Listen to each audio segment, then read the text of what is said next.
Hello and welcome to Steve's Collectibles. On this channel, we unbox, review, and revisit collectibles from the past, present, and future. Today we are unboxing the SDBH Super Saiyan 4 Goku from Super Dragon Ball Heroes. Before we get started, I would like to ask that you smash that like button, and if I earned it, your subscription. And without further ado, let's open up this Super Saiyan 4 Goku. After opening it up and removing the plastic, it comes in 6 separate pieces, including the torso, the tail, the foot, and the lower body, and a 2-piece stand. Now let's put this awesome figure together and check it out. Here it is, all put together, and might I say, if you have not checked out Super Dragon Ball Heroes, please do so because it is fun. It's a whole lot of what-if stories all mashed together.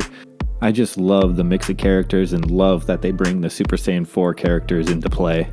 Getting back to the figure, just so you know, he does stand at his tallest spike at 7 inches tall.